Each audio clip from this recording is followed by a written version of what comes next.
Nshuti bakunzi ba Umwezi FM twongeye kubaha ikaze. Ubu ngubu turi Gikondo Imburabuturo kuri sante ahantu hazamukiye abana benshi cyane mu mupira w'amaguru, ndi kumwe n'umusaza bita Jean Nzabarinda, umusaza watangirije irerero ry'umupira w'amaguru hano ryitwa Nouvelle Moisson. Ndagushuze cyane muze Nzabarinda. Nanjye ndabashoje. Mbere na mbere ni wowe fondateri y'irerero rya Nouvelle Moisson. Irerero mu by'ukuri ryazamuye impano zitandukanye mu mupira w'amaguru, zimwe twabonye mu ikipe y'igihugu y'u Rwanda Amavubi, mu makipe akomeye hano mu Rwanda ndetse n'amakipe yo hanze y'u Rwanda. Mbere na mbere ugiye gutangira utubwire aho wakuye igitekerezo cyo gushinga iri rerero ndetse unatubwire n'ukuntu ubona ryagiye ritera imbere. Uko nagize igitekerezo cyo gutangira iri rerero ni nyuma ya Jenoside yakorewe Abatutsi, ubwo Gikondo nta bakinnyi bari bakihagaragara, hanyuma mfata umwanzuro w'uko nazamura urubyiruko, cyane cyane ntangira kubashakamo impano abazakomeza mbese kuba bakina umupira w'amaguru. Ni ukuvuga ngo wabonaga Igikondo hari impano nyinshi ziri gupfa ubusa. Ni iki kintu cya mbere cyatumye uvuga uti reka nshinga irerero? Wabonaga mu ikipe y'igihugu y'u Rwanda Amavubi cyangwa se ama ekipe mu by'ukuri ubona abakinnyi bahari, ubona nta rwego ruhagije bafite? Ngiye nshaka kugira ngo manze menye ikintu cya mbere cyatumye wumva utekereje gushinga irerero.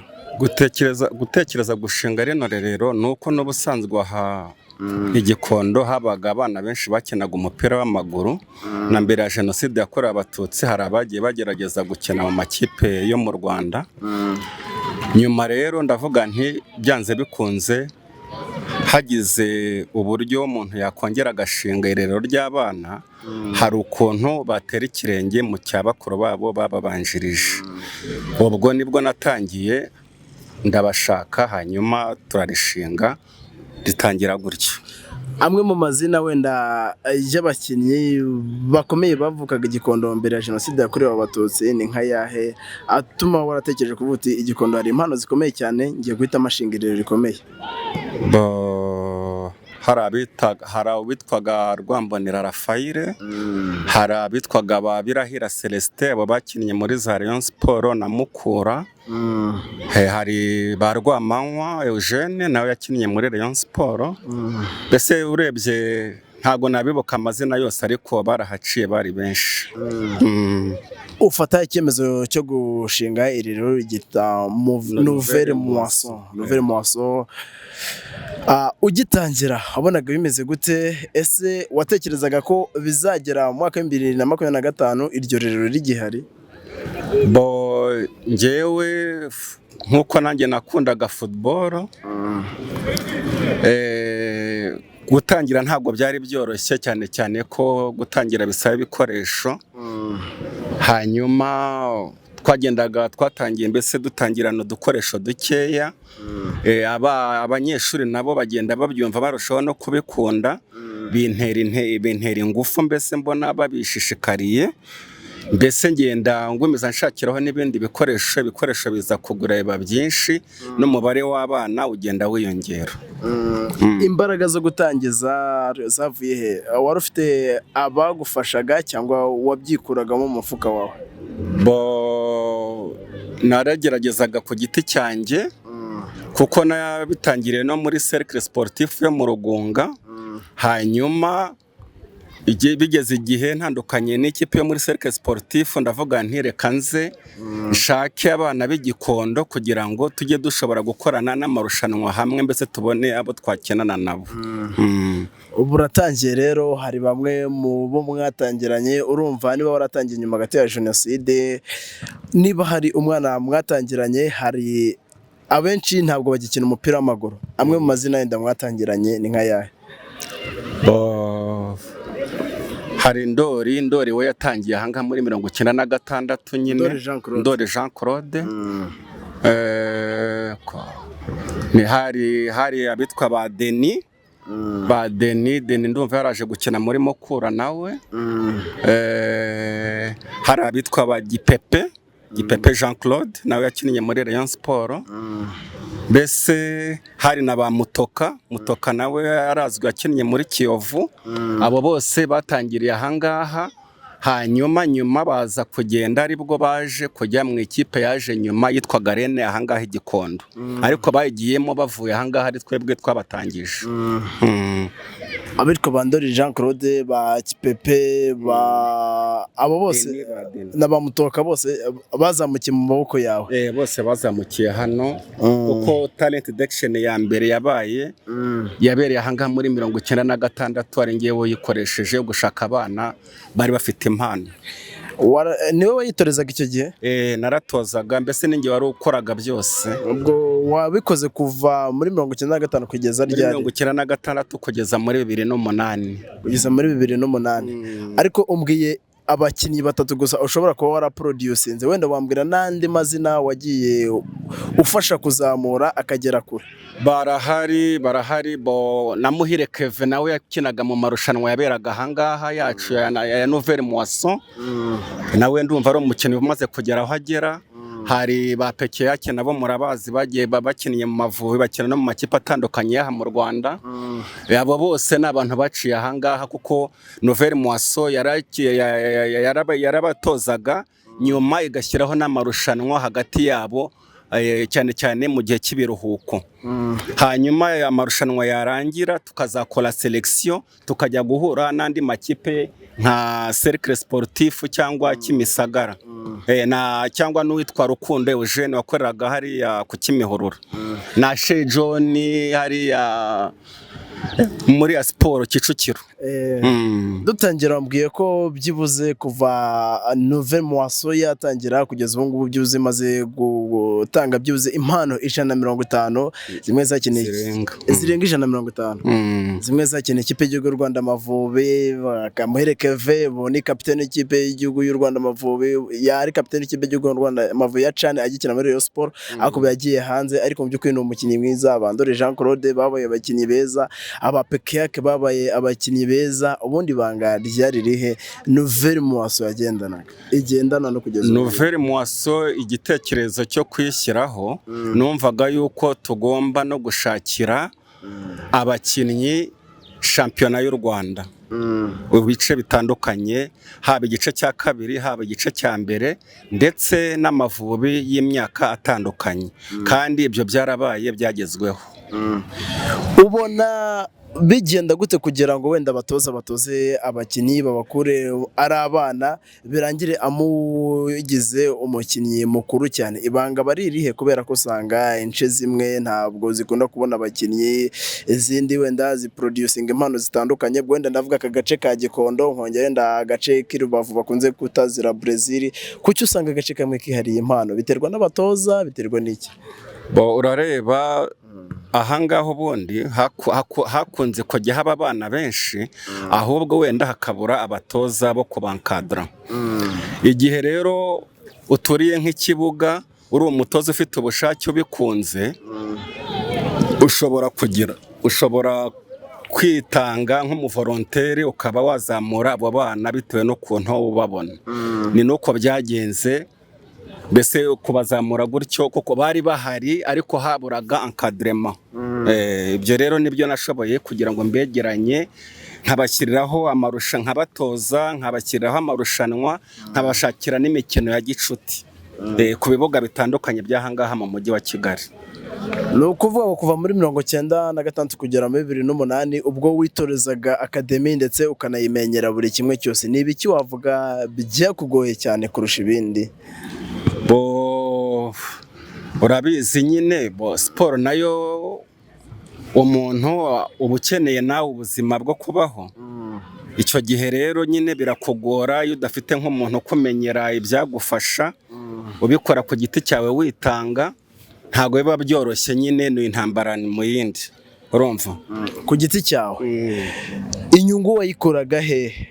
Urumva inyungu ku gihugu warayitanze, ku makipe atandukanye mu Rwanda warayitanze, ariko ku giti cyawe wakoraga inyungu? Ese ku giti cyanjye nge nashimishijwe no kubona abana nigishije barazamutse bagakina bahereye mu mashuri dabora aho bigaga, bahereye muri za segonderi, bahera muri za kaminuza, hari n'abagiye babona amaburse ya universite kubera kumenya gukina. Nyuma barazamuka bajya mu cyiciro cya kabiri muri deuxième division yo mu Rwanda nka za siporo, Muhanga, urumva, bajya komeza mu cyiciro cya mbere muri za Rayon Sport, za Kiyovu, za Mukura, aho hose bagiye bajyamo. Mbese nicyo kintu nge cyashimishije nkabona amazina yanjye, abana natoje, abana nigishije bagera ku rwego uru n'uru, kandi ari njye wabigizemo uruhare. Byaranshimije cyane. Aho ku bijyanye n'inyungu y'amafaranga, byo nta mafaranga yari arimo, byari ukwitanga no gukunda igihugu. Ukuvuga ngo kugeza ubu ngubu watubwiye ko mu mwaka wa 2008 aribwo usa n'uwahagaritse gutoza iyi akademi. Nyuma y'uwo mwaka wowe na iyi akademi isigaye yitwa New Harvest, musigaye muhuzwa n'iki? New Harvest ubu ngubu yaragarutse, cyane cyane ko uwayisubiranye ari uriya mukinnyi wacu peke yake wayikuriyemo. Ubu niwe ufite porogaramu zose z'abana uko zikurikirana. Ubu rero ngiye nk'abandi nk'umujyanama we mukuru, nkabamuba hafi cyane cyane mu bijyanye no gutegura amamace cyangwa n'ibindi byose yanyiyambazamo. Ntabwo namutereranye, turacyari kumwe. Wagereranya New Harvest ifitwe na peke yake kugeza ubu ngubu ndetse na Nouvelle Moisson yari ifitwe nawe, ubona uburyo wazamuraga impano ari nako ziri kuzamuka kuri ubu ngubu? Nibyo, kuko ibyo nakoraga uko peke yake yazamutse muri Nouvelle Moisson ya mbere yarabibonye, ibyo twakoraga yarabibonye. Ni byiza, ndabyishimira kuko ari mu nzira y'ibyo twakoraga kugeza uyu munsi, nta kibazo gihari, bizagenda neza. Turifuza ko yakongera gutanga abakinnyi nk'abo twatanze mu gihe cyashize. Ese ubundi wowe ugereranyije wenda umupira w'amaguru wo mu myaka wenda 15 ishize n'umupira w'amaguru muri iki gihe, ubona umupira uri gutera imbere cyangwa uri gusubira inyuma? Nkawe mu bantu uzi uko umukinnyi akura. Urebye mu bihe byashize ubuzima bw'abakinnyi ntabwo bwari bwiza cyane, ariko uyu munsi bafite buri kimwe cyose. Bakagombye rero gushyiramo ingufu bagatera imbere, kuko ubushobozi burahari. Urumva, ubushobozi burahari. Abatoza beza bagomba kubagira inama, bakabigisha neza, bagakurikira imyitozo, inama, bagategurwa mu byiciro byose biranga umukinnyi.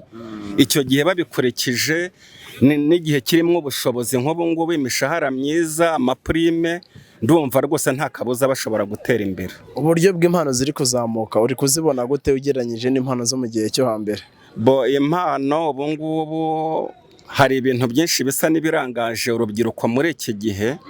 Abantu bagomba gushyira ingufu ku bijyanye na discipline, kuko nta mukinnyi ushobora kuba mwiza atarazamukanye discipline nziza. Urumva, icyo gihe rero nyine birasaba kugira ngo abantu babahozeho ijisho, abatoza babo babagira inama, bababwira bati ibi murimo ni byiza cyangwa ntabwo ari byiza, murebe inzira imwe mwanyuramo bikaba byabateza imbere. Tugaruke kuri uyu munsi wa Gikondo Super Day. By'ukuri ni umunsi bamwe mu bakinnyi bazamukiye muri Nouvelle Moisson bagiye gukina umukino wa gicuti. Ubundi uyu ni umunsi uteguye gute, watubwiraho gute?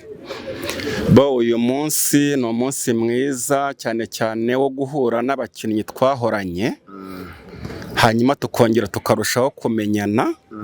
Kandi uyu munsi tukaba twatangije icyiciro cy'abakinnyi nyine bakuze, bashaka kuzajya bahura n'andi makipe y'abahoze bakina umupira, nabo bawusezeye batakina iby'umwuga.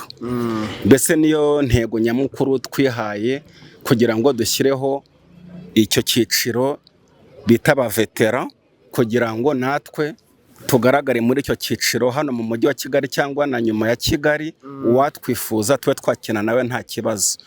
Icyo cyiciro ni icy'abakinnyi bazamukiye muri Nouvelle Moisson? Ni icy'abakinnyi bazamukiye muri Nouvelle Moisson, ariko ntabwo duheza n'abandi bose tuzabakira bazajya bashaka kutugana bakunda umupira no mu myaka bagezemo nyine miremire barimo kugenda basatira.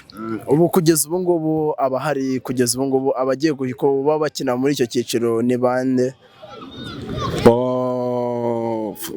Urareba ni bariya nyine bahoze bakina mu makipe ureba batagikinamo, babonye nk'abakinaga muri Rayon Sport, muri Muhanga, muri Mukura, bose barahari. Mbese turagira ngo dutangize icyo cyiciro nyine nk'uko twabyifuje. Nzabarinda rero ngira ngo wenda hari bimwe mu byagushimishije ukurikije uko uba ubona bamwe mu bana wareze, ukurikije ikigenda kibavamo kugeza ubu ni ibiki byagushimishije? Ibirimo kunshimisha cyane noneho ni ukuntu barimo kugenda bavamo abatekinisiye bagaruka bagafasha mu mupira wo mu Rwanda. Urugero ni nko kuba havamo abatoza b'abanyezamu, abasifuzi n'abandi bakora muri za management zitandukanye zo mu ma ekipe. Ubu ngubu hari bamwe basigaye ari abatoza batoza abandi bana cyangwa bagatoza ayandi ma ekipe, hari abasifuzi ndetse n'abandi bari mu yindi mirimo. Barahari, nk'urugero rwa hafi ni uwo dufite witwa Mazimpaka Patrick, uri umunyeza ushinzwe gutoza abazamu muri Muhanga. Uwo nguwo nawe yakuriye hano muri iyi centre ya Nouvelle Moisse. Kikaba ari ikintu cyiza rero, tukaba twizeye yuko n'abasifuzi nabo barahari. Basifura mu cyiciro cya mbere? Matari mu cyiciro cya mbere, sinzi ahantu bageze, ariko bari hose ariko barambwiye yuko barimo gukora neza ku buryo ejo bundi dushobora kumva mu cyiciro cya mbere, cyangwa kubera iki batajya no gusifura iriya mikino ya za CAF baramutse babatsinze ibyo bizamini. Icyo nabwira abandi bifuza gushinga utudemi ni byiza, kuko ari ugufasha u Rwanda rw'ejo no gufasha igihugu. Bikaba bisaba nyine kuba ubikunze kandi ukabifashamo n'abo bana mbese baba barimo, cyane cyane ko akenshi nta bushobozi baba bafite. Ni ibyo ngibyo numva mbese umuntu yashishikariza abo ngabo. Ikindi kibazo, akenshi dukunda kubona abana bagaragara mu ma ekipe tudeme dutandukanye ari abana bo mu mijyi cyangwa imiryango yifashije. Iterambere ry'umupira w'amaguru mu cyaro hazakorwa iki kugira ngo tubone n'impano zo mu cyaro zizamuka? Nyine kugira ngo ureshye umuntu mubwire tuzaze gukina umupira, wenda itarabifite muri gahunda, bisaba kumwereka ibintu bifatika wenda wamufashamo n'ubushobozi kuva aho ari kugira ngo aze gushaka ibyo bikoresho, gushaka ayo matike wenda yamugeza ahantu agiye. Ibyo byose ni ibintu bibakomamo nkokora, mbese iyo nta bushobozi bari bakagira. Abashinga amasantere buriya se ntabwo bashobora kuba batekereza kuba bazishinga mu nce zo mu cyaro, cyane ko naho haba hari impano zitandukanye? Nabyo kuba bishobora ntabwo ari bibi, ni byiza nabyo rwose. Yagiyeyo yabona n'abantu nta kibazo rwose, yabigeraho babyitabira.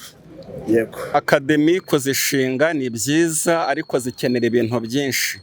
Zikenera ibikoresho, zikenera abo batoza bo kuzitaho, zikenera kubona ayo marushanwa ahoraho yo kuzamura inzego.